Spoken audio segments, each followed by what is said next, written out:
نحمده ونستعينه ونستغفره ونؤمن به ونتوكل عليه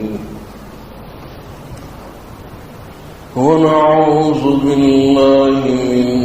شرور أنفسنا ومن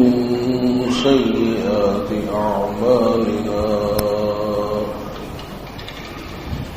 من يهده الله فلا مضل له ومن يضلله فلا هادي له ونشهد أن لا إله إلا الله وحده لا شريك له ونشهد أن سيدنا ونبينا ومولانا محمدا عبده ورسوله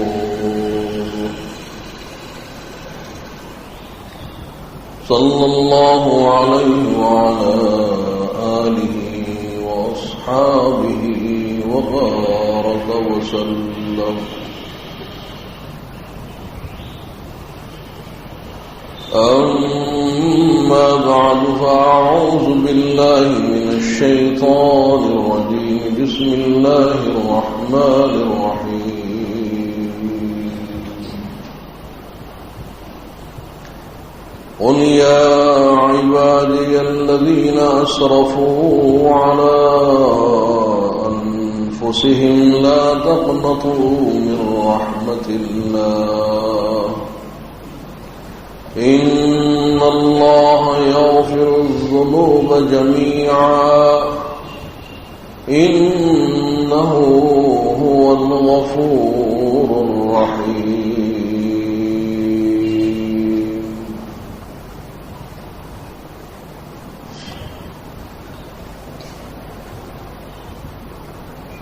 بزرگان محترم،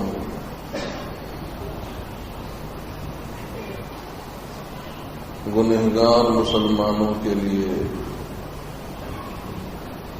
یہ آیت سب سے زیادہ امید پیدا کرنے والی ہے۔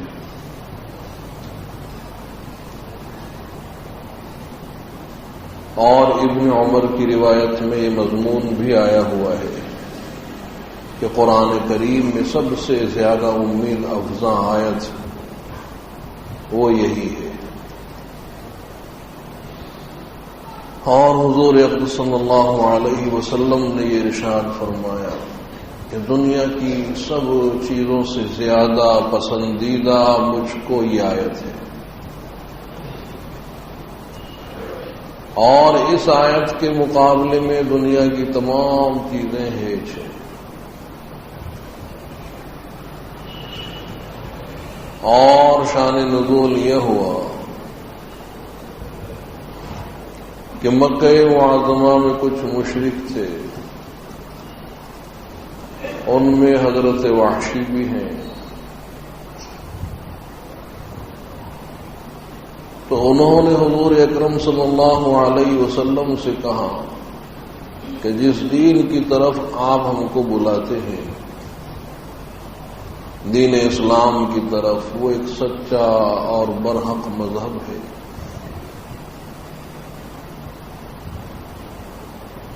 لیکن ہم نے تو اب تک کفر کیا ہے، شرک کیا ہے، اور قتل ناک بھی کیے ہیں، بہت کیے ہیں، اور زنا بھی کیے ہیں بہت۔ تو آیا ان جرائم کے ہوتے ہوئے ہمارا مذہب اسلام قابل قبول ہوگا؟ اور اسلام لانے سے یہ جرائم معاف ہو جائیں گے؟ تو اس پر حق سبحانہ و تعالی نے یہ آیت نازل فرمائی کہ قل یا عبادی الذین اسرفوا علی انفسہم، کہ آپ فرما دیجیے میرے ان بندوں سے کہ جنہوں نے کفر کر کے، شرک کر کے، قتل ناحق اور زنا کر کے اپنے اوپر زیادتیاں کی ہیں. لا تقنطوا من رحمت اللہ، کہ تم اللہ تعالی کی رحمت سے نا امید مت ہو، اللہ تعالی کی رحمت سے مایوس مت ہو جاؤ. ان اللہ یغفر الذنوب جمیعا، بے شک اللہ تعالی تمام گناہ معاف فرمائیں گے اگر تم نے صدق دل سے توبہ کر لی، اسلام لے آئے تو پچھلے سارے گناہ معاف ہو جائیں گے. تمہارا کفر، شرک، قتل ناحق، زنا سب معاف ہو جائے گا. انہ هو الغفور الرحیم، بے شک اللہ تعالی بڑے بخشنے والے نہایت ہی مہربان ہیں، سارے گناہ معاف ہو گئے. تو اگر بندہ صدق دل سے توبہ کر لے تو حق تعالی پچھلے گناہ معاف کر دیتے کہ اسلام لانے سے گزشتہ گناہ معاف. الاسلام یہدم ما کان قبلہ، کہ اسلام لانے سے پچھلے سارے گناہ معاف. اسی طرح سے اگر کوئی مومن ہو اور صدق دل سے توبہ کر لے تو پچھلے گناہ معاف ہو جائے.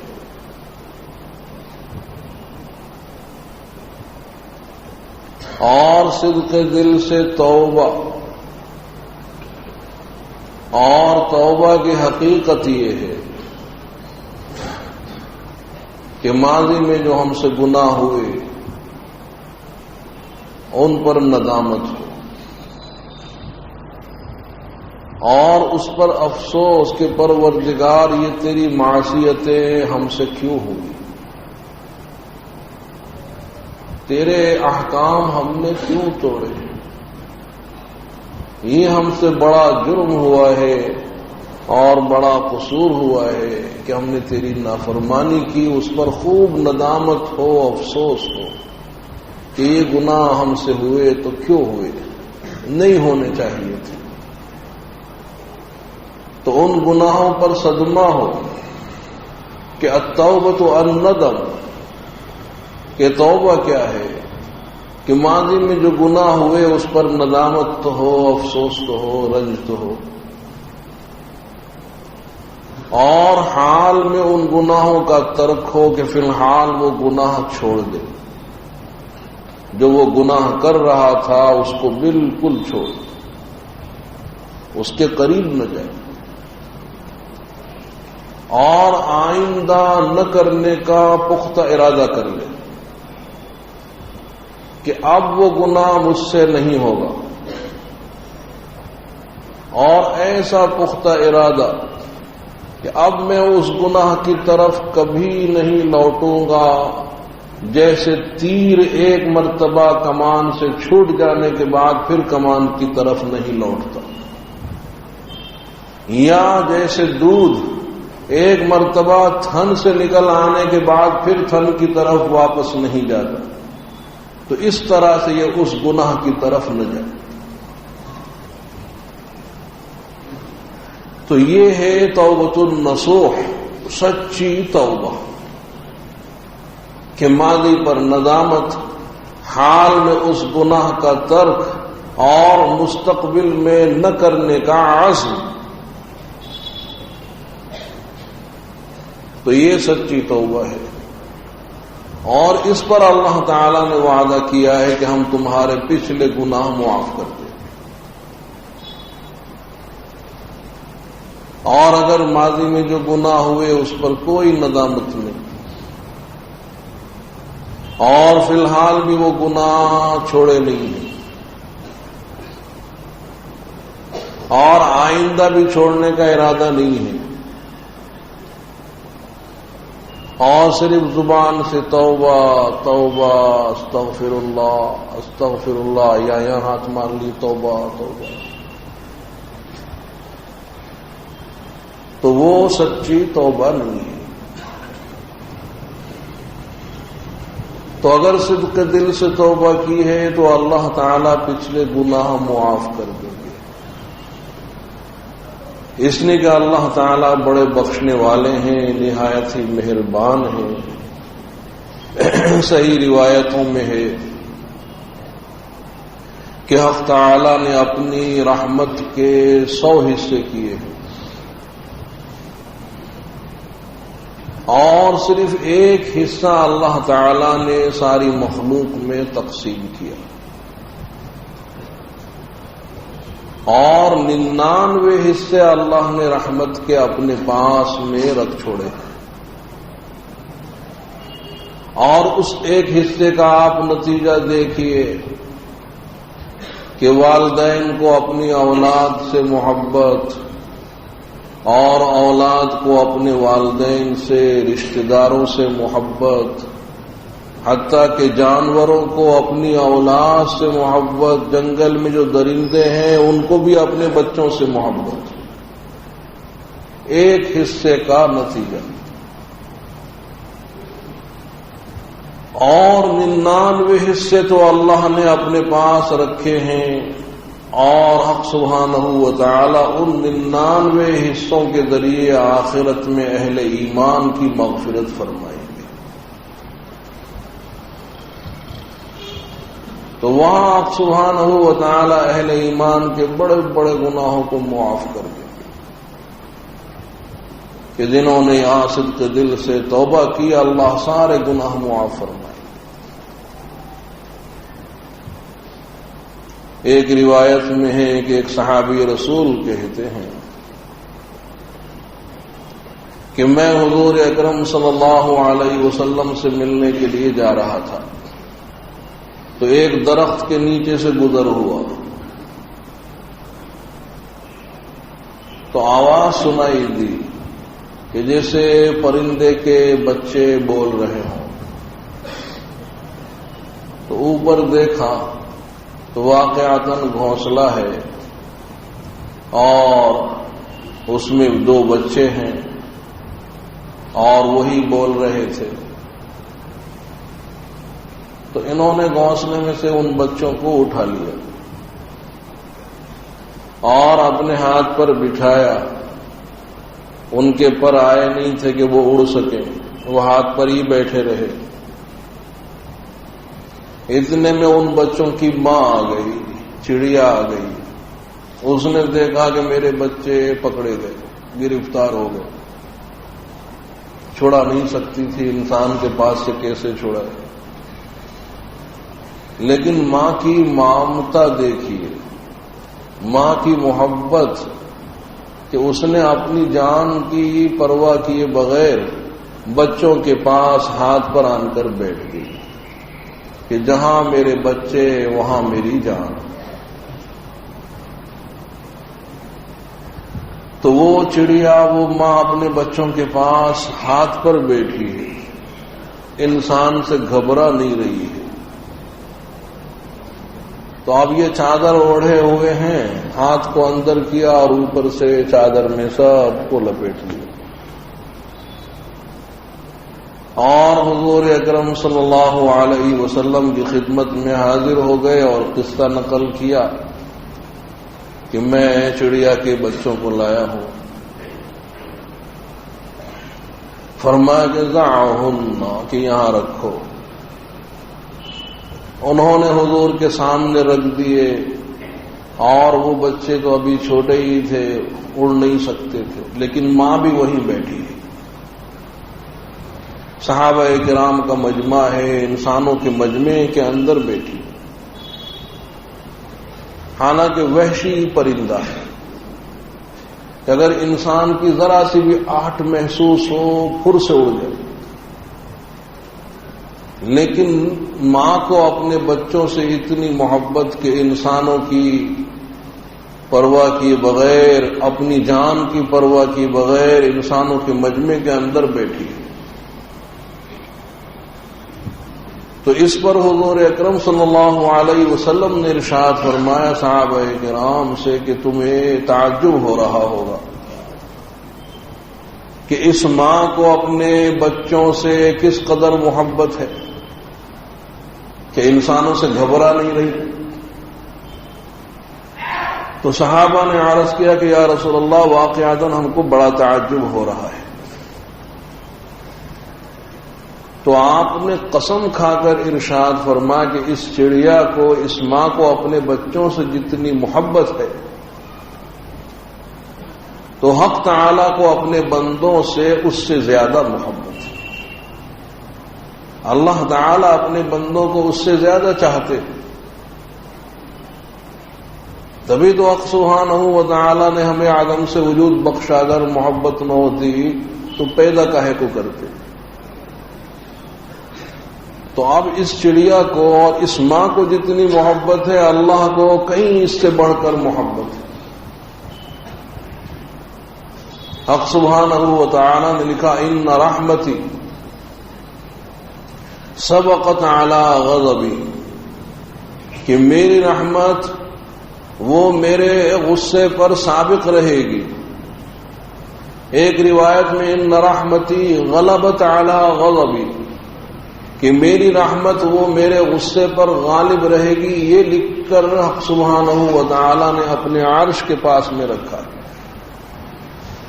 کہ ہمیشہ میری رحمت وہ میرے غصے پر غالب اور ثابت رہنے والی. روایتوں میں ہے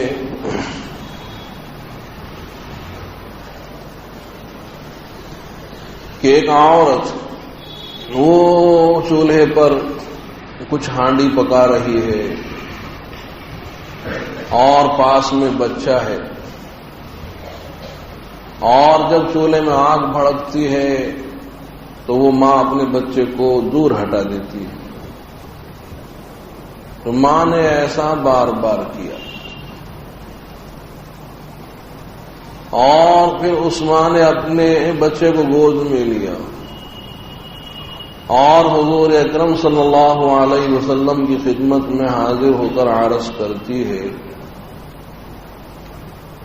کہ یا رسول اللہ، کیا حق تعالی ارحم الراحمین نہیں ہے؟ فرمایا کہ ہاں ضرور اللہ تعالی ارحم الراحمین ہے. تو کیا حق تعالی کو کہ جتنی ماں کو اپنے بچے سے محبت ہے، کیا حق تعالی کو اس سے زیادہ محبت نہیں ہے؟ کہ ہاں ضرور ہے. تو وہ کہتی کوئی بھی ماں وہ اپنے بچے کو آگ میں ڈالنا گوارا نہیں کرے گی. تو پھر حق تعالی اپنے بندوں کو جہنم میں کیوں ڈالیں گے؟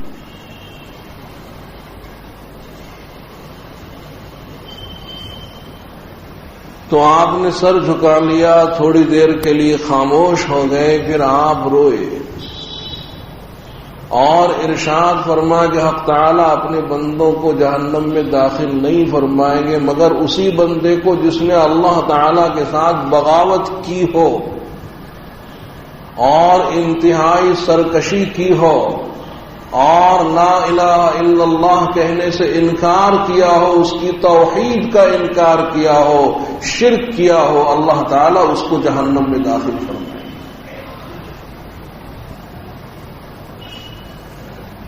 تو یہ آیت اہل ایمان کے لیے، گنہگار مسلمانوں کے لیے بڑی امید افزا ہے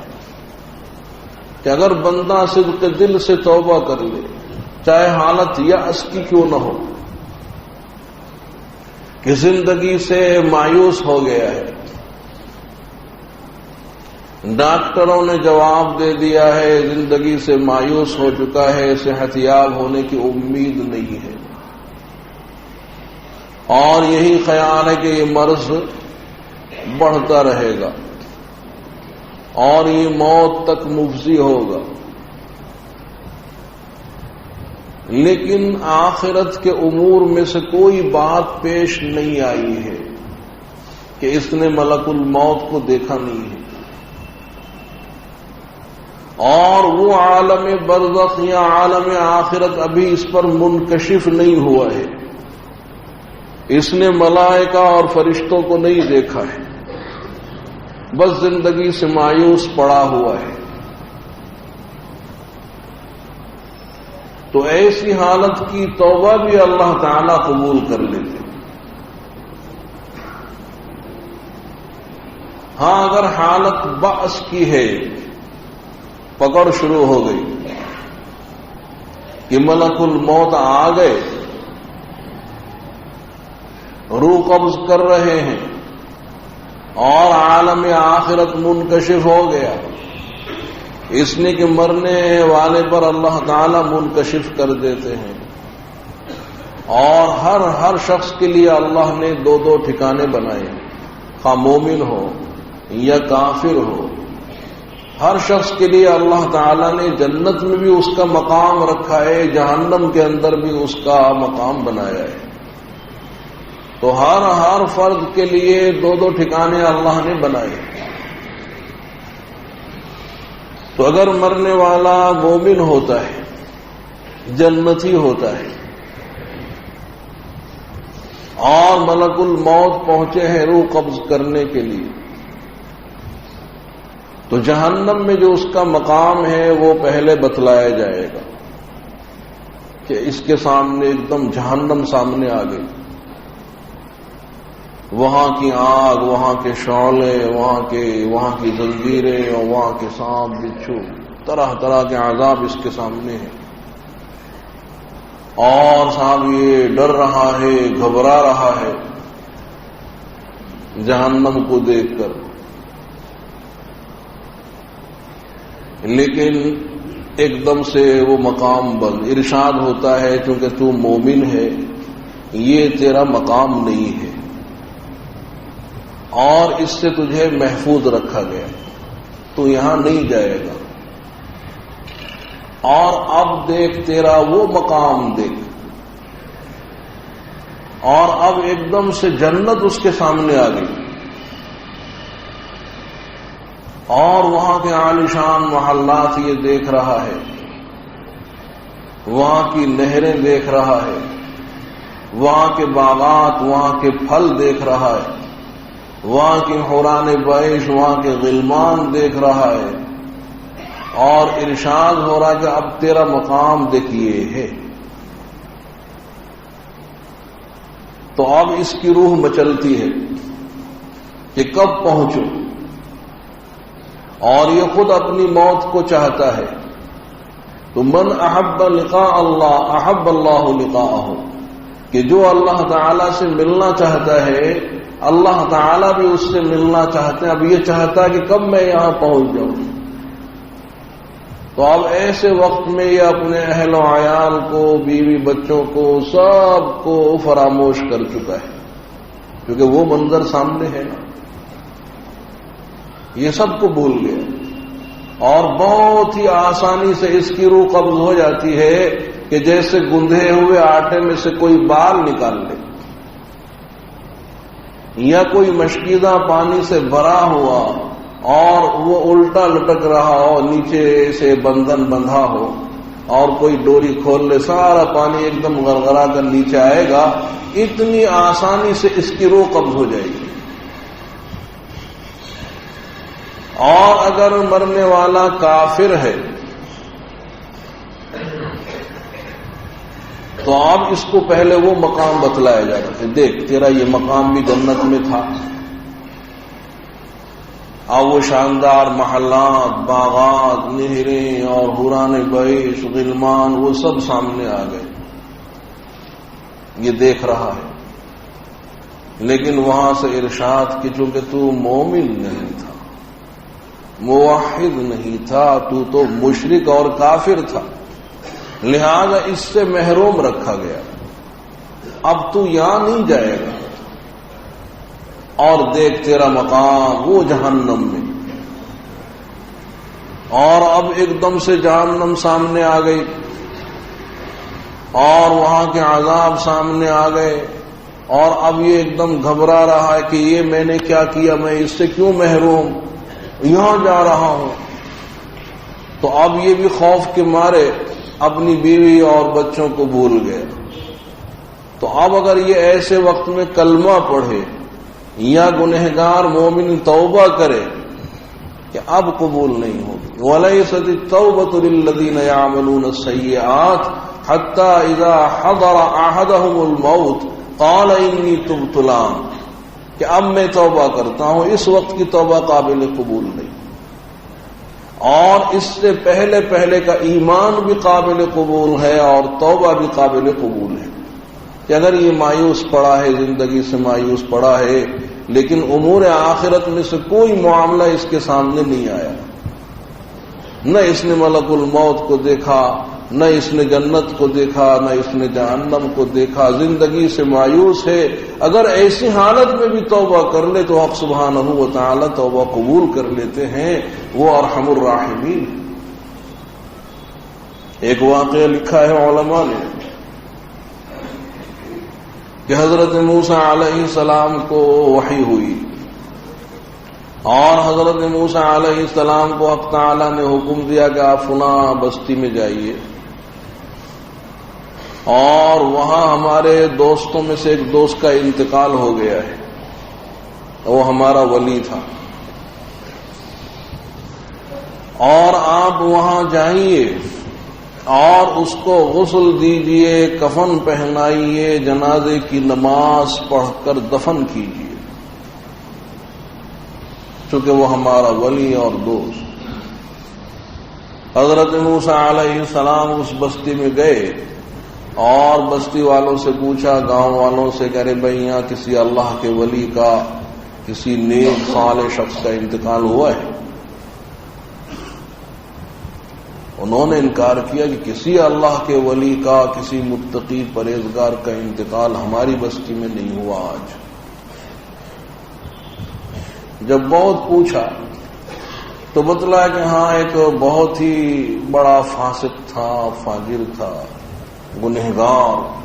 ہر طرح کے گناہ اس نے کیے تھے، وہ مر گیا. تو اس کی لاش ہم نے بستی سے باہر جہاں کوڑا کچرا پھینکتے ہیں وہاں ڈال دی ہے. تو اب حضرت موسیٰ علیہ السلام بستی کے باہر گئے اور کوڑے کچرے کے ڈھیر پر اس کی لاش کو دیکھا پڑی ہوئی ہے. بڑا تعجب ہوا کہ بے گور و کفن اور وہ بھی کوڑے کچرے کے ڈھیر کے اوپر لاش پڑی. تو جناب باری میں عرض کر دیں کہ پروردگار تیرا ارشاد کہ یہ تیرا ولی اور تیرا دوست، تو تیرا ارشاد بھی غلط تو ہو نہیں سکتا. لیکن تمام بستی والے کہہ رہے ہیں کہ یہ تو بہت ہی بڑا فاسق فاجر گنہگار تھا، تو تمام بستی والے بھی جھوٹ پر متفق نہیں ہو سکتے.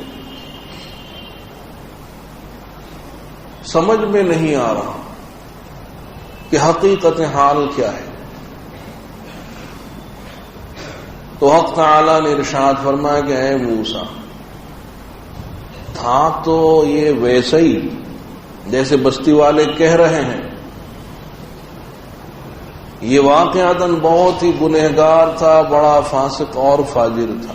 تھا یہ ایسا ہی. لیکن جب اس کے مرنے کا وقت قریب آیا اور یہ اپنی زندگی سے ہو گیا مایوس اور بچنے کی امید نہ رہی، تو اس نے 3 چیزوں کو سامنے رکھ کر توبہ کی تھی.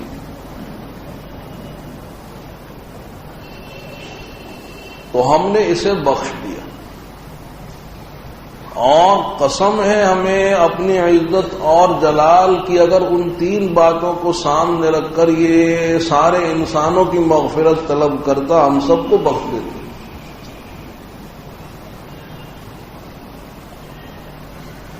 اب تو حضرت موسیٰ علیہ السلام کے دل میں شوق پیدا ہوا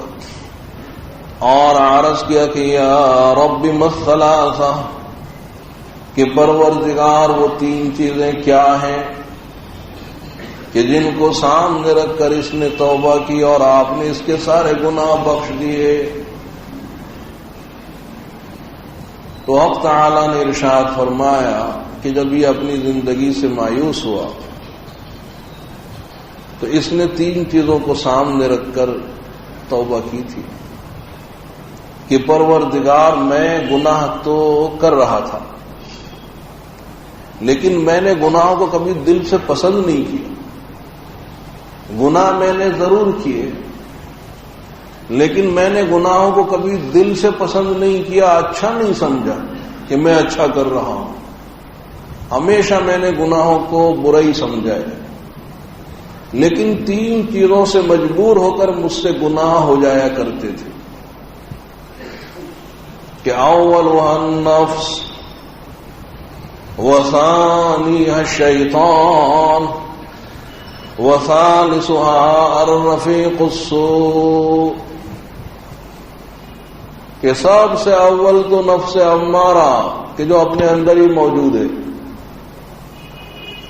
اور ہر شخص کا نفس امارہ وہ اس کو برائی کی طرف، گناہ کی طرف لے چلتا ہے کہ وما ابرئ نفسی ان النفس لامارۃ بالسوء الا ما رحم ربی. تو اب یہ جو نفس امارہ ہے ہر شخص کے اندر ہے، تو یہ نفس انسان کو برائی کی طرف، گناہ کی طرف لے چلتا ہے، وہ مجھ میں موجود. تو وہ نفس امارہ اکسا رہا ہے گناہ کے لیے. اور وثانیہ الشیطان، اور دوسرے شیطان بھی کہ ہاں یہ گناہ کر لو، تو وہ گناہ کے وسوسے ڈال رہا ہے دل میں. تو دوسرے شیطان سے مجبور، تو اول نفس سے مجبور ہو کر، اور دوسرے شیطان سے مجبور ہو کر، اور تیسرے اپنے برے دوست، کہ اب تک تو دوست سمجھتے تھے اور آج معلوم ہوا کہ وہ دوست نہیں، دشمن تھے. کہ ہم جا رہے ہیں کہ چلو بھائی مسجد میں جائیں گے، تراویح پڑھیں گے، اور وہ لے گیا بازار میں کہ چلو آج تو بڑے اچھے اچھے کھانے بنے. تو اب تک تو ہم نے دوست خیال کیا، لیکن معلوم ہوا کہ صاحب جو بری سوسائٹی تھی، اور وہ بجائے طاعت کے معصیت کی طرف لے جایا کرتے تھے. کبھی خیال بھی کیا کہ مسجد جا کر نماز پڑھیں گے، اور صاحب راستے میں کوئی دوست مل گیا، کہاں جا رہا ہے کہ صاحب مسجد جا رہا ہے، ارے ارے آج تو بہت اچھا شو آیا ہے، چل میرے ساتھ. تو وہ لے گیا گناہ کی طرف. تو ان 3 سے مجبور ہو کر میں گناہ کر لیا کرتا تھا کہ نفس مجبور کر رہا ہے، شیطان مجبور کر رہا ہے، اور وہ برے دوست، بری سوسائٹی کے لوگ وہ مجبور کرتے تھے. پروردگار اگر آپ نے مجھے معاف کر دیا اور میرے گناہوں کو بخش دیا، یفرح انبیاؤک واولیاؤک ویحزن الشیطان واعوانا، تو تیرے نبی اور تیرے ولی خوش ہو جائیں گے کہ ایک بنی آدم، ایک انسان جہنم سے بچ کر جنت میں جا رہا ہے، وہ خوش ہو جائے گے. لیکن شیطان اور اس کی ذریت کو صدمہ ہوگا کہ ساری زندگی بہکایا، ساری زندگی اس پر محنت کی، اور اخیر میں محنت رائے گاں ہو گئی، انہیں صدمہ ہوگا. اور پروردگار اگر آپ نے مجھے معاف نہیں کیا اور میرے گناہوں کو نہیں بخشا، تو یحزن انبیاؤک واولیاؤک، تو تیرے نبیوں کو اور تیرے ولیوں کو صدمہ ہوگا کہ ایک بنی آدم جہنم میں جا رہا ہے. لیکن خوش ہو جائیں گے، شیطان خوش ہوگا اور اس کے اعوان خوش ہو جائیں گے کہ ایک انسان کو جہنم میں بھیجنے میں کامیاب ہو گئے. اور میں جانتا ہوں کہ آپ کو پسند آئے گا اپنے نبیوں کو خوش کرنا اور اپنے دوستوں کو خوش کرنا، یہ آپ کو پسند آئے گا. تو حق تعالیٰ نے ارشاد فرمایا کہ اے موسیٰ، جس کام کے کرنے کا میں نے آپ کو حکم دیا ہے وہ کیجئے، کہ اس کی لاش کو یہاں سے اٹھائیے اور لے جا کر اس کو غسل دیجئے، کفن پہنائیے، اور جنازے کی نماز پڑھ کر دفن کیجئے. قسم ہے مجھے اپنی عزت اور جلال کی قسم، جس نے بھی اس کے جنازے کی نماز پڑھ لی میں نے اسے بھی بخش دیا. تو اللہ تعالیٰ کا عفو اور کرم بہت بڑا ہوا ہے کہ اللہ تعالیٰ کی رحمت یہ اس کے غضب پر غالب ہے۔ تو اگر بندہ حالت یأس میں بھی ہو، اپنی زندگی سے مایوس بھی ہو گیا ہو، تب بھی حق سبحانہ و تعالیٰ اس کی توبہ قبول کرتے ہیں۔ وہاں تک توبہ کا دروازہ کھلا ہے جب تک کہ پکڑ شروع نہ ہو جائے، اور جب تک کہ غرغرے کی کیفیت پیدا نہ ہو جائے اس کے پہلے حق سبحانہ و تعالیٰ توبہ قبول کر لیتے کہ ان اللہ یقبل توبۃ العبد ما لم یغرغر، کہ اللہ تعالیٰ اپنے بندے کی توبہ قبول کر لیتے ہیں، کرتے رہتے ہیں جب تک کہ موت کے غرغرے کی کیفیت پیدا نہ ہو جائے، سانس نہ اکھڑ جائے، اس کے پہلے اللہ تعالیٰ توبہ قبول کر لیتے ہیں۔ تو ان اللہ یغفر الذنوب جميعا، اللہ تعالیٰ سارے گناہوں کو بخشتے ہیں، کتنے ہی گناہ کیے ہوں۔ ایک اور واقعہ ہے حضرت موسیٰ علیہ السلام کے زمانے کا کہ حضرت موسیٰ علیہ السلام کے زمانے میں قحط سالی ہوئی، سوکھا پڑ گیا، بارش نہیں ہے، لوگ پریشان ہیں۔ حضرت موسیٰ علیہ السلام بنی اسرائیل کو لے کر نکلے جنگل کی طرف کہ صلاۃ استسقاء ادا کریں گے، دعائیں مانگیں گے، بارش ہو جائے گی۔ تو بنی اسرائیل کو جنگل میں لائے، نماز ہوئی، صلاۃ استسقاء پڑھی گئی، دعاؤں میں مشغول ہیں، اور دعا بھی کس کی؟ حضرت موسیٰ علیہ السلام خود دعا فرما رہے کہ پروردگار میں بارش طلب کرتا ہوں، نیک نمازی بوڑھوں کے طفیل، معصوم بچوں کے طفیل، بے زبان جانوروں کے طفیل بارش برساں۔ تو وہ تھوڑے بہت بادل تھے بھی آسمان پر، لیکن وہ بھی چھٹ گئے اور آسمان اور صاف ہو گیا۔ تو اب حضرت موسیٰ علیہ السلام نے پھر جناب باری میں عرض کیا کہ پروردگار، دعا مانگ کر کبھی میں ناکام نہیں ہوا، آپ نے ہمیشہ میری دعائیں قبول کی ہیں، اور اس مرتبہ آپ میری دعا کیوں قبول نہیں فرما رہے؟ تھوڑی بہت امید تھی، بادل تھے، اور وہ بھی صاف ہو گئے۔ ارشاد ہوا کہ اے موسیٰ، تمہارے اس مجمع کے اندر ایک شخص ہے کہ جو 40 سال سے ہماری نافرمانی پر تلا ہوا ہے، اور 40 سال سے وہ نافرمانی ہی کر رہا ہے، گناہ کر رہا ہے۔ اس کی نحوست کی وجہ سے ہم نے اپنی رحمت کو روک لیا ہے، اور جب تک وہ اس مجمع سے نہیں نکل جائے گا ہم بارش نہیں برسائیں گے۔ حضرت موسیٰ علیہ السلام کی طرف سے اعلان ہو گیا کہ بھئی اگر اس قسم کا کوئی شخص ہمارے اس مجمع کے اندر ہو تو اسے چلے جانا چاہیے، اور اگر وہ نہیں گیا تو وہ خود بھی پریشان ہوگا اور سب پریشان ہو جائیں گے، ایک کی وجہ سے سب پریشان ہوں گے، اسے یہاں سے نکل جانا چاہیے۔ اور پھر کچھ لوگ مقرر کر دیے دیکھنے والے کہ بھئی دیکھتے رہو ذرا کھڑے ہو کر کہ اس قسم کا کوئی شخص ہمارے اس مجمع سے نکل کر گیا کہ نہیں۔ تو اب یہ بھی کھڑا ہو گیا، جو گنہگار تھا وہ بھی کھڑا ہو گیا، دیکھا کہ سب کی نگاہیں جمی ہوئی ہیں، اور اگر میں یہاں سے نکل کر گیا تو سب پہچان لے گا اچھا یہ منوس تھا، اور اس کی وجہ سے اللہ تعالیٰ نے اپنی رحمت کو روک لیا تھا، بدنام ہو جاؤں گا ہمیشہ کے لیے۔ بجائے جانے کہ وہ تو وہیں سجدے میں گر پڑا، زار و قطار رو رہا ہے، توبہ کر رہا کہ پروردگار 40 سال تک تو میں تیری نافرمانی کرتا رہا، تیرے احکام کو توڑتا رہا، لیکن آپ نے ستاری کا معاملہ فرمایا، اب تک بھی میرے گناہوں کو آپ نے چھپایا، اور اب میں صدق دل سے توبہ کرتا ہوں کہ آئندہ میں کبھی آپ کی معصیت اور گناہ نہیں کروں گا، اور میرے گناہوں کو آپ بخش دیں، معاف کر دیں۔ وہ زار و قطار رو رہا ہے سجدے میں پڑا ہوا، اور حضرت موسیٰ علیہ السلام اور سب لوگ کیا دیکھتے ہیں کہ چاروں طرف سے امن کر بادل چلے آ رہے ہیں، اور تھوڑی دیر میں پوری فضا کے اوپر چھا گئے، اور پھر صاحب موسلادھار جم کر جو بارش ہوئی ہے،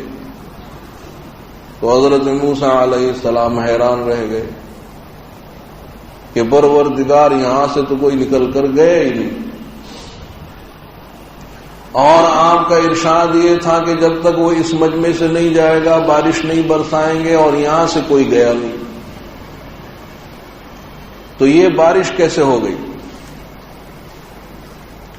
تو ارشاد فرمایا کہ اے موسیٰ، اب یہ جو بارش ہوئی ہے یہ اس کے طفیل ہوئی ہے،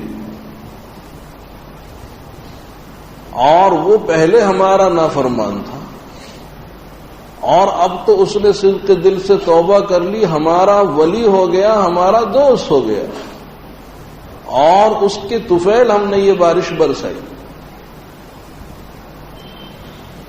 تو حضرت موسیٰ علیہ السلام نے جناب باری میں عرض کیا کہ پروردگار، وہ جو آپ کا نیا ولی اور نیا دوست بنا ہے، اس کا نام اور پتہ،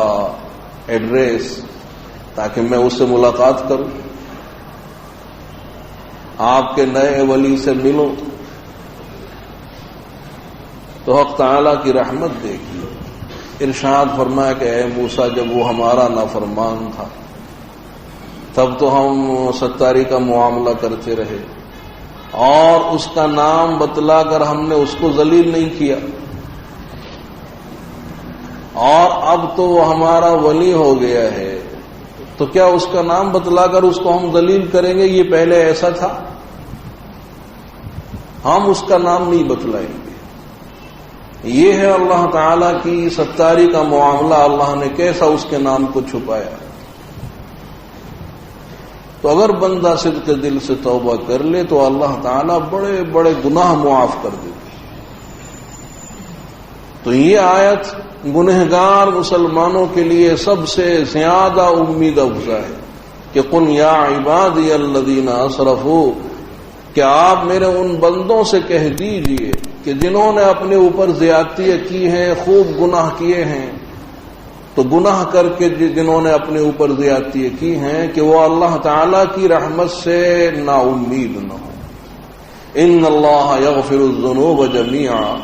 کہ اللہ تعالیٰ سارے گناہوں کو بخشیں گے، کبائر ہوں صغائر ہوں۔ اگر بندہ صدق دل سے توبہ کر لے تو حق سبحانہ و تعالیٰ سارے گناہوں کو بخش دیں گے، اس لیے کہ وہ تو بڑے بخشنے والے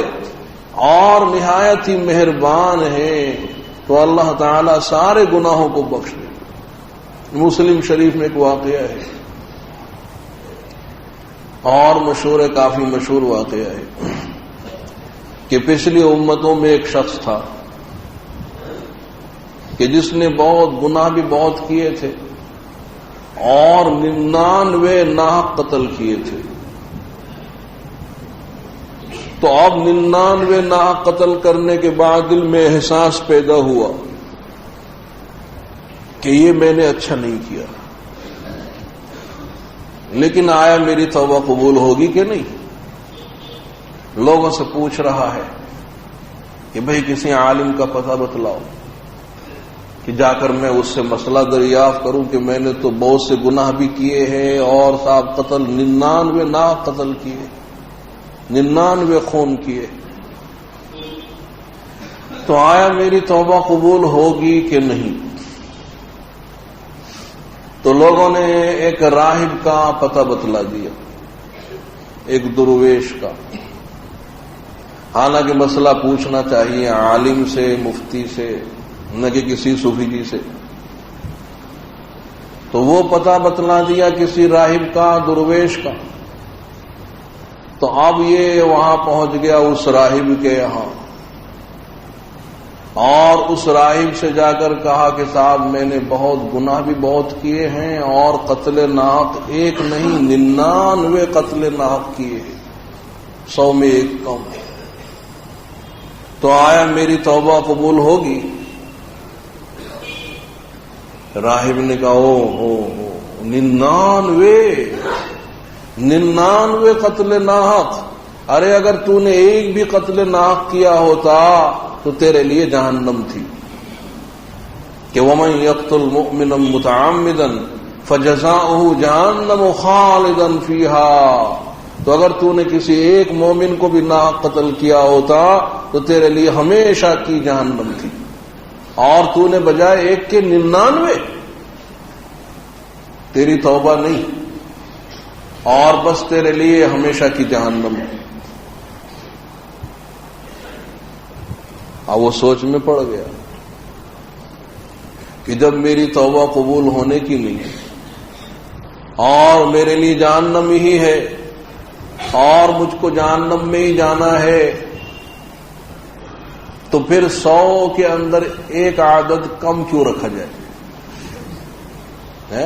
پورے 100 نہ کر لیں کہ جب جہنم میں ہی جانا طے ہے؟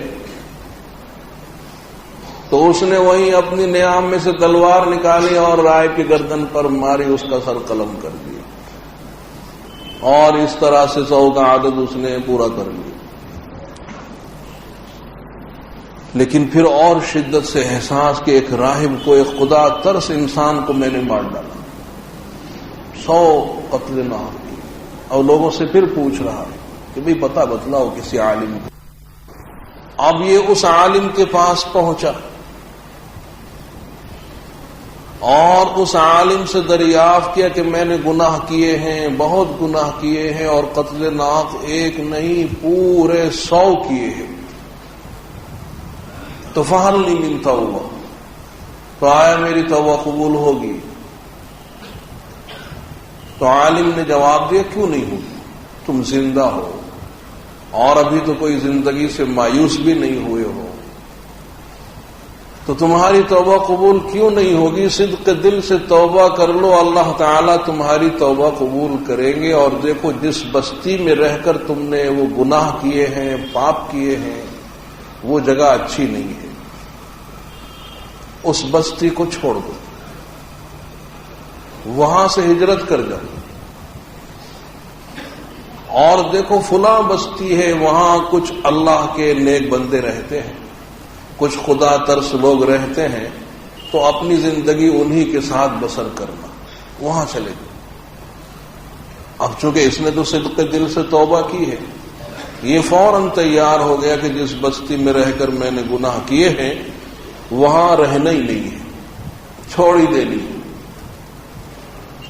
اس نے سفر کی تیاری کی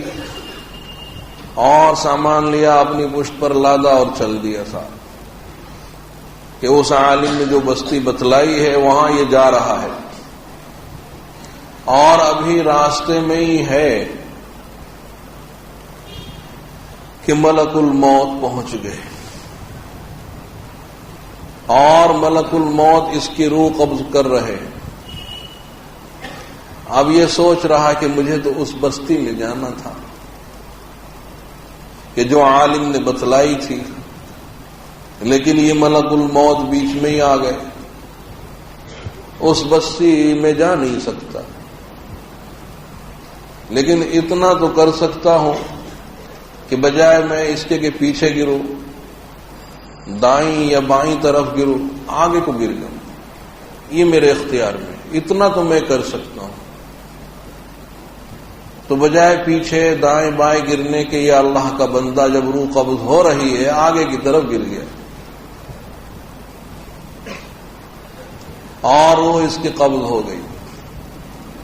اور ادھر رحمت اور عذاب کے فرشتے پہنچ گئے، ملائکۃ الرحمت ملائکۃ العذاب دونوں کی جماعتیں آ گئی۔ تو عذاب کے فرشتے کہہ رہے ہیں، عذاب کے فرشتے کہ اس نے 100 خون کیے اور بہت سے گناہ کیے ہیں، لہذا اس کو ہم اپنے ساتھ جہنم میں لے جائیں گے۔ اور رحمت کے فرشتے کہہ رہے ہیں کہ نہیں صاحب، یہ تو توبہ کر کے چلا ہے اور اس نے صدق دل سے توبہ کی ہوئی ہے، لہذا ہم اپنے ساتھ جنت میں لے جائیں گے۔ تو اب ملائکہ کی ان دونوں جماعتوں میں جھگڑا ہو رہا ہے کہ کہ رحمت کے فرشتے عذاب کے فرشتے دونوں الجھ رہے ہیں، جگڑ رہے ہیں، تو پھر حق تعالیٰ نے ایک اور فرشتے کو انسانی شکل و صورت میں بھیج دیا، اور انہوں نے اپنا حکم بنا لیا کہ بھئی آپ فیصلہ کیجیے۔ تو اس فرشتے نے جو حکم بن کر آیا، اس نے کہا قیسو، ناپو، زمین کی پیمائش کرو کہ دیکھو اگر یہ زیادہ چل کر آیا، اگر یہ زیادہ چل کر آیا ہے اور تھوڑا ہی چل کر جانا باقی تھا، تو رحمت کے فرشتے اپنے ساتھ جنت میں لے جائیں، اور اگر یہ کم چلا ہے اور زیادہ مسافت باقی تھی تو پھر عذاب کے فرشتے اپنے ساتھ جہنم میں لے جائیں۔ پیمائش کر لو کہ بھئی یہ کتنا چلا ہے اور کتنا آگے چل کر جانا باقی تھا، تو اب وہ پیمائش کی گئی، زمین کو ناپا گیا تو ایک بالشت زیادہ چل کر آیا تھا، ایک بالش زیادہ چل کر آیا تھا، حالانکہ زیادہ چل کر نہیں آیا، وہ جو آگے گرا وہ کام لگ گیا، وہ جو آگے کی طرف گرا ہے وہ کام لگ گیا، اور اسی سے وہ ایک بالش بڑھ گئی۔ تو اس طرح سے رحمت کے فرشتے اسے اپنے ساتھ جنت میں لے گئے۔ یہ ہے اللہ تعالی کی رحمت کہ بندہ اگر صدق دل سے توبہ کر لیتا ہے تو اللہ تعالی بڑے بڑے گناہ معاف کر دیتے، اور اگر ایک مرتبہ صدق دل سے توبہ کر لی اور اللہ نے وہ گناہ معاف کر دیا اور اتفاقاً پھر وہی گناہ ہم سے ہو گیا، تو پھر اگر بندہ توبہ کر لے اللہ تعالیٰ پھر معاف کر دے، چاہے بندے سے ایسا بار بار ہوا ہو، بندہ تھک سکتا ہے لیکن اللہ تعالیٰ معاف کرتے ہوئے تھکیں گے نہیں، کہ چاہے بندے سے بار بار ان گناہوں کا صدور ہوا ہو اور پھر وہ صدق دل سے توبہ کر لے۔ تو اسی کو فرمایا ہے حافظ شیرازی نے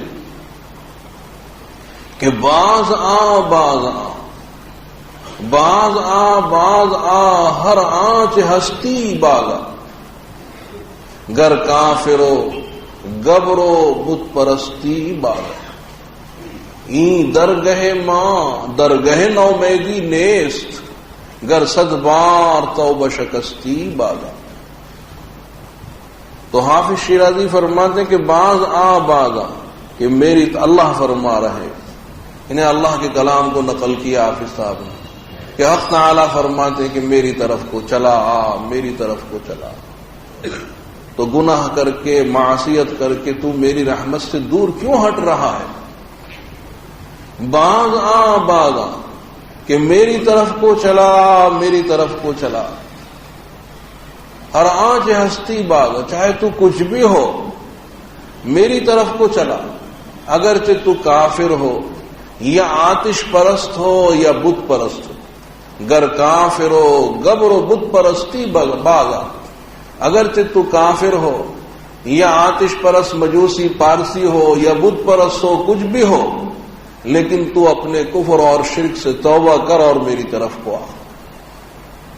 ہم تیرے کفر کو شرک کو بھی معاف کر دیں گے، تیری آتش پرستی کو بھی معاف کر دیں گے، تیری بت پرستی کو بھی ہم معاف کر دیں گے، لیکن تو ہماری طرف کو آ۔ باز آ باز آ، ہر آنچ ہستی باز آ، گر کافر و گبر و بت پرستی باز آ، اگرچہ تو کافر ہو یا آتش پرست ہو یا بت پرست ہو، چلا این درگہ ماں درگہ نومیدی نیس، ہماری بارگاہ نا امیدی کی بارگاہ نہیں ہے، یہاں نا امید نہ ہو، ہماری بارگاہ نا امیدی کی بارگاہ نہیں ہے، گر صد بار توبہ شکستی باغا، اگرچہ تم نے 100 مرتبہ توبہ کرنے کے بعد توڑ دی ہو، پھر صدق دل سے توبہ کر لو، ہم پھر معاف کر دیں، 1 مرتبہ نہیں، 2 مرتبہ نہیں، اگرچہ تم نے 100 مرتبہ توبہ کرنے کے بعد توڑ دی ہو اور پھر وہی گناہ کیا ہو، اور پھر صدق دل سے توبہ کر لو، اللہ تعالیٰ پھر معاف کریں گے کہ گر 100 بار توبہ شکستی باغا، اگرچہ تم نے 100 مرتبہ توبہ کرنے کے بعد توڑ دی ہو، ہم پھر تمہاری توبہ قبول کر لیں۔ تو بندہ اگر صدق دل سے توبہ کر لے، حق تعالیٰ اس کو معاف کر دے۔ ایک واقعہ لکھا ہے کہ حضرت عمر رضی اللہ تعالیٰ عنہ کے زمانے میں ایک نوجوان تھا وہیں مدینہ منورہ میں، اور مسجد نبوی کا مصلی اور بہت ہی متقی پرہیزگار، کہ مسجد میں سب سے پہلے آنے والا اور سب سے اخیر میں جانے والا، اور اس کی نماز بڑے اطمینان کی نماز تھی۔ اس کا قیام دیکھیے، اس کا رکوع دیکھیے، قومہ دیکھیے، سجدہ جلسہ، بہت ہی اطمینان کی نماز۔ حضرت عمر اسے دیکھا کرتے تھے، تو حضرت عمر کے دل میں اس کی محبت، اس نوجوان کی محبت کی، یہ نوجوان کتنا متقی پرہیزگار خدا ترس ہے کہ مسجد میں سب سے پہلے پہنچتا ہے اور سب سے اخیر میں جاتا ہے، اور ہماری حالت یہ کہ ہم سب سے اخیر میں آتے ہیں اور سب سے پہلے ہی چلے جاتے ہیں۔ تو اگر حضرت عمر ہوتے تو کہاں محبت، نفرت ہوتی ہم سے۔ تو حضرت عمر کے دل میں اس کی محبت تھی کہ یہ نوجوان بہت ہی خدا ترس ہے۔ اور پھر حضرت عمر نے اچانک اس کو غائب پایا کہ مسجد میں آ نہیں رہا ہے، تو اس کے گھر پہنچ گئے اور کہا کہ وہ اس کے باپ سے ہی پوچھا کہ بھئی تمہارا نوجوان بیٹا کئی دنوں سے میں اس کو مسجد میں نہیں دیکھ رہا ہوں، تو کیا کہیں سفر میں چلا گیا؟ کہاں ہے وہ؟ تو باپ نے کہا کہ اس کا تو انتقال ہو گیا۔ حضرت عمر کو تعجب کہ وہ تو نوجوان تھا، صحت مند تھا، کوئی بیمار نہیں، تو انتقال کیسے ہو گیا؟ تو پھر باپ نے واقعہ بتلایا کہ راستے میں ایک گھر پڑتا تھا، اور اس گھر کی جو مالکہ تھی عورت بڑی خوبصورت، حسین و جمیل، وہ میرے نوجوان بیٹے پر عاشق ہو گئی۔ تو جب بھی میرا بیٹا گھر سے مسجد جائے یا مسجد سے گھر آئے تو وہ راستے میں چھیڑ چھاڑ کیا کرتی تھی، اپنی طرف مائل کرنا چاہتی تھی، لیکن میرا بیٹا بہت ہی خدا ترس، کبھی اس نے التفات نہیں کیا۔ اب ایک دن عشاء کی نماز پڑھ کر دیر سے وہ مسجد سے گھر آ رہا تھا، تو وہی عورت پھر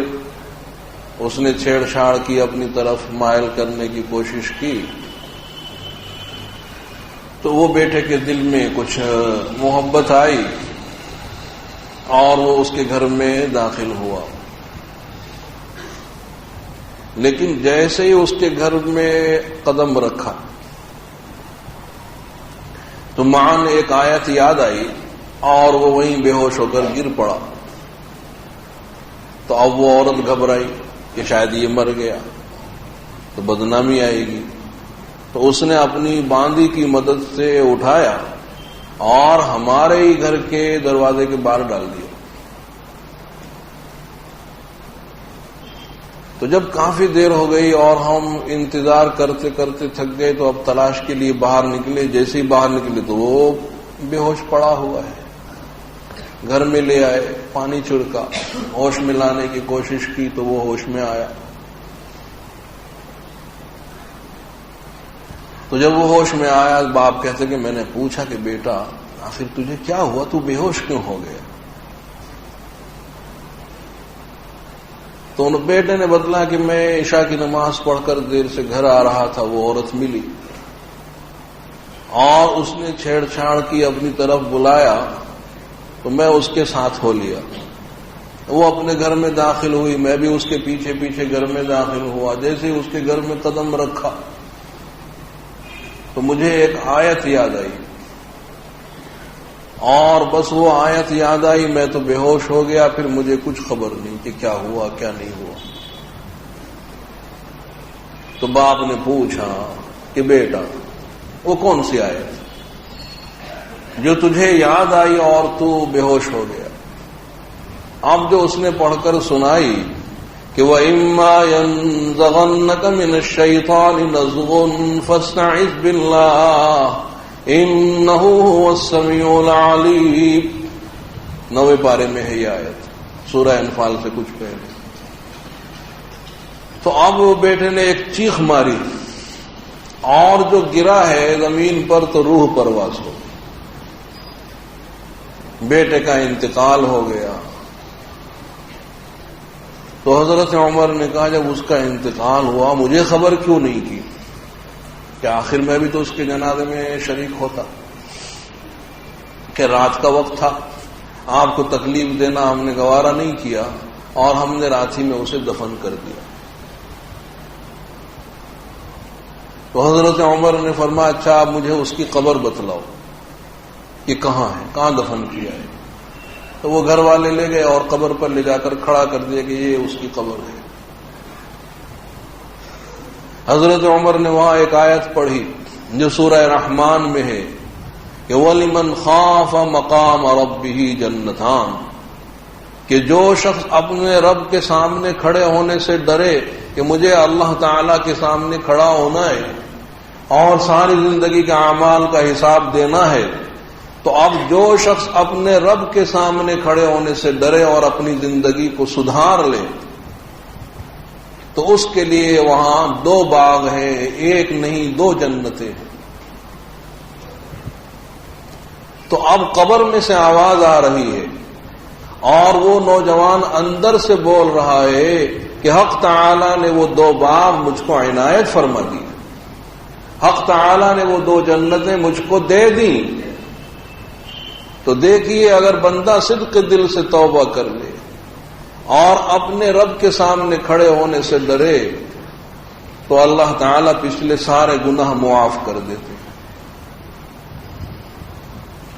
اور ایک واقعہ ہے جو مفسرین نے لکھا ہے کہ جب شاہ مصر نے حضرت یوسف علیہ السلام کو جیل خانے سے نکالا اور عزیز مصر کے عہدے پر فائز کر دیا اور زلیخا کے شوہر جو عزیز مصر تھے انہیں ریٹائر کر دیا اور جو انہیں سرکاری بنگلہ ملا ہوا تھا وہ بھی حکومت نے واپس لے لیا، اور پھر کچھ ہی دنوں کے بعد زلیخا کے شوہر عزیز مصر وہ تو صدمے سے انتقال کر گئے، اور زلیخا اب چاہتی ہیں کہ حضرت یوسف علیہ السلام سے ملاقات ہو، لیکن اب ملاقات دشوار چونکہ عزیز مصر ہو گئے، بہت بڑا عہدہ مل گیا، ملک کے وزیر خزانہ بن گئے۔ تو اب جو کوئی یہ کہتا کہ یوسف سے ہم ملاقات کرا دیں گے تو بے دریغ روپیہ خرچ کیا کرتی تھی، لیکن سارا روپیہ خرچ ہو گیا اور حضرت یوسف علیہ السلام سے ملاقات نہ ہو سکی، اور سرکاری بنگلہ وہ حکومت نے واپس لے لیا ہے۔ تو حضرت یوسف علیہ السلام کی جو گزرگاہ تھی وہاں اس نے ایک جھونپڑی ڈال لی کہ حضرت یوسف علیہ السلام یہاں سے گزرتے، وہاں ایک چھپر ڈال لی، اور جب حضرت یوسف علیہ السلام کی سواری وہاں سے گزرتی ہے تو یہ آواز دیتی ہے یا یوسف یا یوسف، لیکن ایک بوڑھی نحیف کمزور عورت کی آواز شور و غل میں کہاں سنائی دے؟ کون سنتا ہے فغان درویش، قہر درویش، بجانے درویش۔ ایک دن خیال آیا کہ دیکھیے یوسف علیہ السلام کو یوسف کے خدا نے کہاں سے کہاں پہنچایا، کتنی ترقی دی، جیل خانے سے نکال کر عزیز مصر کے عہدے پر پہنچا دیا۔ تو آخر جو میرا خدا ہے میں اس کو نکالوں، وہ برسوں سے دھول کھا رہا ہوگا، اس کو نکالا صاحب مہاراج کو، اور صاحب وہ جگہ کو لیپا پوتا، جگہ کو صاف کیا، اس کو اشنان دیا، اور صاحب وہ مہاراج کو وہاں رکھا، اور پھر صاحب ساری رات وہ تپسیا ہو رہی ہے، پوجا پاٹ ہو رہی ہے، اس سے التجا کہ مہاراج دیکھیے یوسف کے خدا نے یوسف کو کہاں سے کہاں پہنچا دیا، مجھ پر بھی تو کچھ دیا کرو، مجھ پر بھی تو کچھ رحم کرو، میرے حال پر بھی تو کچھ رحم کرو۔ شروع رات سے اخیر رات وہاں سے کوئی جواب ہی نہیں ہے صاحب، ٹک ٹک دیدم دم نہ کشیدم، کوئی جواب نہیں۔ غصہ آیا، آپ زلیخا کو غصہ آیا اور اٹھا کر اس کو پٹکا اور کہا تبن لک ولمن یسجدک، ارے تجھے بھی بربادی ہو اور جو تیری پوجا پاٹ کرے وہ بھی ہلاک ہو، توڑ پھوڑ دیا۔ اور صاحب اللہ تعالی کی طرف رجوع ہو گئی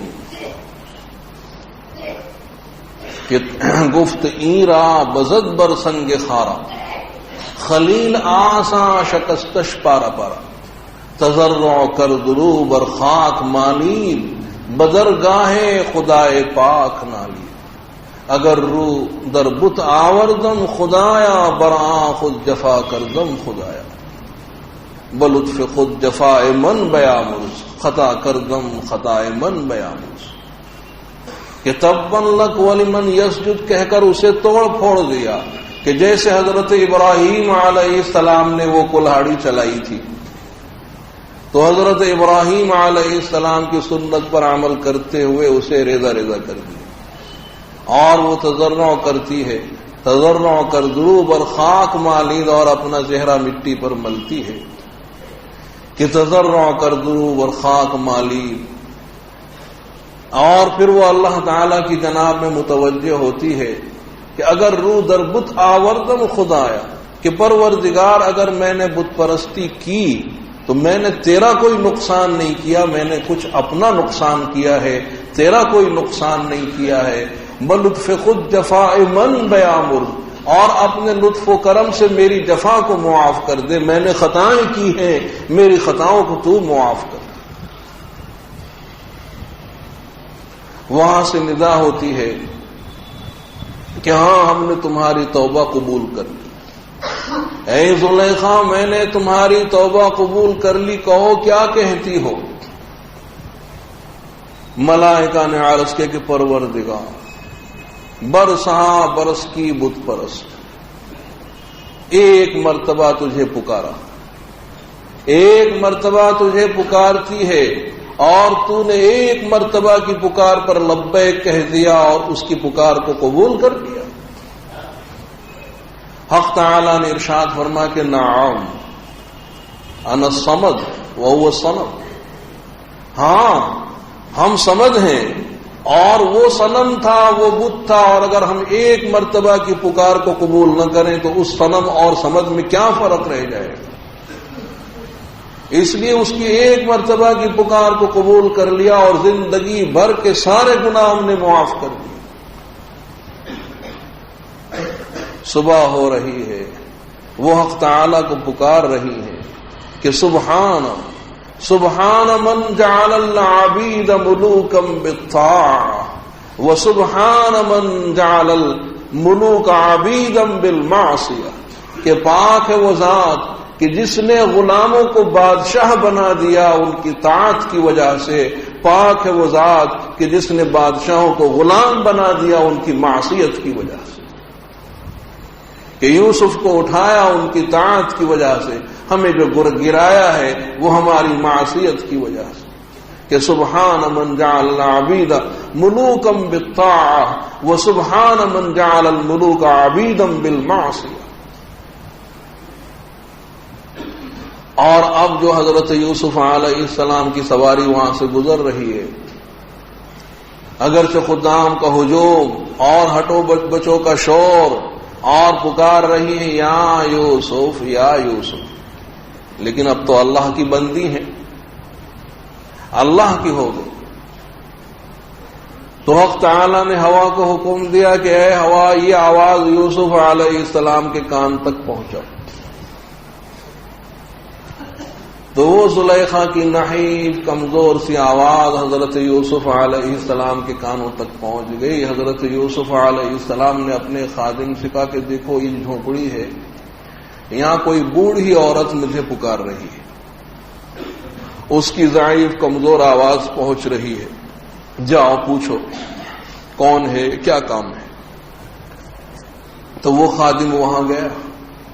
اور پوچھا کہ اے بوڑھی عورت کیا کام ہے؟ تو وہ بوڑھی کہتی کہ تو کون ہے؟ کہا میں یوسف کا خادم ہوں، میں یوسف کا غلام ہوں۔ کہا مجھے تجھ سے کوئی کام نہیں ہے، یوسف کو بھیج۔ وہ خادم حضرت یوسف علیہ السلام کے پاس کہ صاحب وہ بوڑھی عورت تو بہت تیز مزاج ہے اور بہت تیکھے مزاج والی، وہ تو آپ ہی کو بلا رہی ہے اور کہہ رہی کہ صاحب مجھے یوسف کے غلام سے کوئی مطلب نہیں، یوسف کو بھیجو۔ پھر حضرت یوسف علیہ السلام خود پہنچ گئے اور پوچھتے کہ اے بوڑھی عورت کیا کام ہے، کیوں بلا رہی ہو؟ تو آپ بھول گئے، پہچانا نہیں۔ فرمایا کہ ہاں میں نے کچھ پہچانا نہیں، آخر کون ہو؟ کہا من آنم کے چوں روئے تو دیدم ترا از جملہ عالم برگزیدم، کہ میں وہ ہوں کہ جب میں نے آپ کے چہرے کو دیکھا، خواب میں دیکھا، دونوں عالم سے میں نے آپ کا انتخاب کیا تھا، میں وہ ہوں۔ اب پہچانا کہ او ہو زلیخا، تمہارا حسن و جمال اور وہ تمہاری جوانی کہاں گئی کہ سب آپ کے فراق میں جاتی رہی؟ کہ اچھا کیا کام کیا ہے؟ کہ اچھا میرا کام آپ کر دیں گے؟ کہ ہاں اگر مجھ سے ہو سکا ضرور پورا کروں گا۔ کہ میری 3 حاجتیں ہیں، میری 3 حاجتیں اگر آپ پوری کریں تو میں کہوں کہ ہاں بھائی اگر ہو سکا تو میں ضرور پوری کروں گا۔ تو زلیخا کہتی کہ میری پہلی اور دوسری حاجت تو یہ ہے کہ جو میری بینائی آپ کے فراق میں اتنا روئی ہوں، اتنا روئی کہ میری بینائی جاتی رہی ہے اور میری جوانی چلی گئی۔ تو میری پہلی اور دوسری حاجت یہ کہ اللہ تعالیٰ میری بینائی کو بحال فرمائے اور میری جوانی کو لوٹا دے۔ اب حضرت یوسف علیہ السلام حیران ہے کہ جو بینائی ایک مرتبہ سلب ہو گئی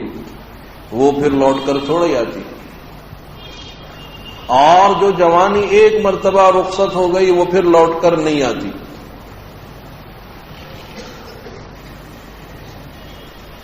کہ یہ دنیا عجب سرائے فانی دیکھی،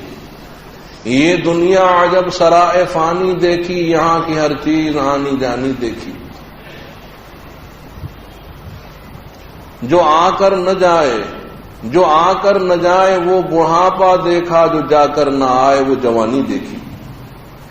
تو جوانی جب ایک مرتبہ چلی گئی پھر لوٹ کر نہیں آتی۔ تو حق تعالیٰ نے ارشاد فرمایا کہ اے یوسف تمہارا کام دعا کرنے کا ہے، قبول کرنا وہ ہمارا کام ہے۔ تو حضرت یوسف علیہ السلام نے دعا کی اور اللہ نے فوراً قبول کر لی، ان کی بینائی بحال ہو گئی اور جوانی پہلے سے بہتر اللہ نے لوٹا دی، وہی حسن و جمال لوٹ کر چلا آئے۔ فرمایا اچھا تیسری حاجت، تیسرا کام۔ کہا تیسرا کام تو وہی ہے کہ آپ مجھ سے نکاح کر لیں، اس لیے کہ اب تم میرے شوہر کا بھی انتقال ہو گیا ہے، بیوہ ہو چکی ہو، اور ویسے بھی وہ نامرد ہی تھا، تو لہذا اب مجھ سے آپ نکاح کر لیں۔ اب حضرت یوسف علیہ السلام پھر پس و پیش میں پڑ گئے۔ وہاں سے پھر جواب آیا، جبریل علیہ السلام کو بھیج دیا کہ کیوں بخل سے کام لے رہے ہو، ہم نے آپ کا نکاح کرا دیا ہے۔ تو نکاح اللہ نے کرا دیا۔ اب حضرت زلیخا کا جو عشق مجازی تھا حضرت یوسف علیہ السلام سے، وہ عشق مجازی اس عشق حقیقی میں تبدیل ہو گیا، اللہ سے محبت ہو گئی کہ اللہ نے یہ میرا کام بنا دیا۔ اللہ سے ایسی محبت کے ساتھ مصلی بچھا لیا اور نماز کی نیت باندھ لی۔ اور حضرت یوسف علیہ السلام وہ دوسرے کمرے میں انتظار میں بیٹھے کہ کب نماز سے فارغ ہوں، لیکن اتنی طویل نماز کہ حضرت یوسف علیہ السلام بیٹھے بیٹھے اگتا گئے، اور صاحب بڑی مشکل سے انہوں نے نماز پوری کی اور اپنے کسی کام سے جا رہی تھی، ادھر سے ادھر جا رہی تھی۔ حضرت یوسف علیہ السلام کب سے انتظار میں ہی بیٹھے ہیں، پیچھے سے دامن پکڑ لیا، حضرت زلیخا کا دامن پکڑ لیا، انہوں نے جھٹکا دے کر جو چھڑایا تو وہ دامن بڑھ گیا۔ اللہ نے فرمایا کہ دیکھو جب وہ ہماری نہیں تھی تو ان کے ہاتھ سے تمہارا دامن پھٹا تھا، اور اب ہماری ہو گئی تو تمہارے ہاتھ سے پھٹوا دیا تاکہ یہ الزام بھی ان پر نہ رہے۔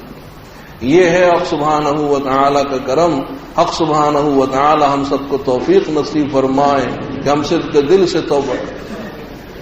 اللہم لک الحمد ولک الشکر، اللہم لک الحمد ولک الشکر، اللہم لک الحمد ولک الشکر، اللہم لا احصی ثناء علیک انت کما اثنیت علی نفسک، اللہم لا احصی ثناء علیک انت کما اثنیت علی نفسک۔ اللهم صل على سيدنا محمد النبي الأمي وعلى آله وسلم تسليما، اللهم صل على سيدنا محمد النبي الأمي وعلى آله وسلم تسليما۔ اللهم ربنا آتنا في الدنيا حسنة وفي الآخرة حسنة وقنا عذاب النار، ربنا لا تزغ قلوبنا بعد إذ هديتنا وهب لنا من لدنك رحمة إنك أنت الوهاب، ربنا إنك جامع الناس ليوم لا ريب فيه إن الله لا يخلف الميعاد، رب اغفر وارحم وأنت خير الراحمين، رب اغفر وارحم وأنت خير الراحمين، ربنا إننا ظلمنا أنفسنا وإن لم تغفر لنا وترحمنا لنكونن من الخاسرين، ربنا إننا ظلمنا أنفسنا وَإِن لَّمْ تَغْفِرْ لَنَا وَتَرْحَمْنَا لَنَكُونَنَّ مِنَ الْخَاسِرِينَ، ربنا فاغفر لنا ذنوبنا وكفر عنا سيئاتنا وتوفنا مع الأبرار، توفني مسلما وألحقني بالصالحين، واعف عنا واغفر لنا وارحمنا، أنت مولانا فانصرنا على القوم الكافرين، ربنا لا تجعلنا فتنة للقوم الظالمين ونجنا برحمتك من القوم الكافرين، الہ العالمین الہ العالمین ویا اکرم الاکرمین، ہمارے گناہوں کو معاف فرما۔ الہ العالمین آپ بڑے غفار ہیں، بڑے ستار ہیں، الہ العالمین آپ غفور ہیں، آپ رحیم ہیں۔ الہ العالمین آپ ہی نے فرمایا ہے کہ میرے بندو تم مجھ سے نا امید نہ ہو، اور میں سارے گناہوں کو بخشنے والا ہوں۔ الہ العالمین ہم تو بہت ہی بڑے مجرم، بہت ہی گنہگار ہیں۔ الہ العالمین تیرے دربار میں ہاتھ پھیلائے ہیں، غفاری کا معاملہ فرمائے، ستاری کا معاملہ فرمائے۔ الہ العالمین غفاری اور ستاری کا معاملہ فرمائے اور ہمارے گناہوں کو بخش دے، ہمارے گناہوں کو بخش دے، معاف فرما دے۔ الہ العالمین الہ العالمین اس مبارک مہینے میں اور اس مبارک رات میں اور اس مبارک مسجد میں الہ العالمین تیرے دربار میں ہاتھ پھیلائے ہیں۔ الہ العالمین ہمارے گناہوں کو بخش دے، ہمارے گناہوں کو معاف فرما دے۔ الہ العالمین نام اعمال کو جو ہم نے سیاہ کیا ہے، الہ العالمین سیئات کو محو فرما دے، سیئات کو مٹا دے۔ الہ العالمین سیئات کو حسنات سے تبدیل فرما دے۔ الہ العالمین ہمارے کبائر کو معاف فرما،